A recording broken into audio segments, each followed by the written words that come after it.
Hello everyone, good evening सबैलाई होइन। अहिले चाहिँ म बाटो वक गर्नु जाँदैछु होइन।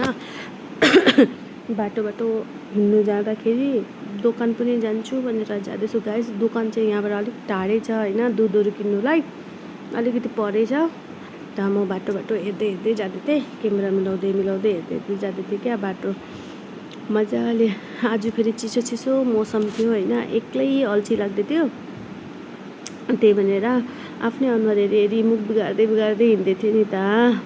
यसरी मच्छरहरूले टोके जस्तो पनि लाग्दै थियो अनुहारमा होइन। त म हिँड्दै जाँदै थिएँ। यो अङ्कल पनि साइकलमा जानुहुँदो रहेछ। सो मैले जुम गरेर देखाएँ। किन देखाएँ भनेपछि हामी पनि पहिला स्कुल जाँदाखेरि यसरी नै साइकलमा जान्थ्यौँ क्या गाइज। म 12 क्लाससम्म स्कुल पढ्दा यसरी साइकलमा अप एन्ड डाउन गरेँ। त्यसपछि कलेज पढ्दाखेरि चाहिँ बिलपाडै बसेर पढ्नु पऱ्यो होइन, उतै बसेँ होइन। तर पनि अहिले साइकल कसैले चलायो भने याद आउँछ नि त। यसरी म आफ्नै अनुहार हेर्दै दोकान पनि पुगिसकेँ। सो मैले दुध पनि अर्डर गरेँ। त्यो दाइले दुध दिनुहुँदैछ, हेर्नुहोस् है, दुध दिनुहुँदैछ। उहाँले भन्नुहुँदै थियो, बहिनी भिडियो बनाउनु भएको हो भनेर। मैले भने हजुर भने। त उहाँले पनि दुध दिइसक्नु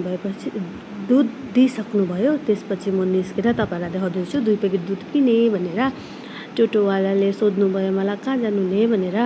अनि मैले एड्रेस बताइदिएँ। सो आउँदाखेरि चाहिँ हिँड्दा म थाकेँ नि त। अघिदेखिको वक गर्नु हिँड्दै थिएँ म। आजको मौसम पनि राम्रो भएर प्लस घरमा बसेर होइन अल्छी लागिसकेको थियो। हिजो मेरो दादा भाउजू पनि आउनुभएको थियो हाम्रो कालचिनीबाट।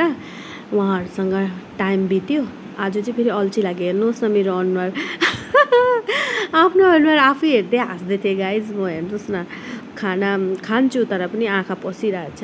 दुध लिएर आएँ त, टाटा गाइज।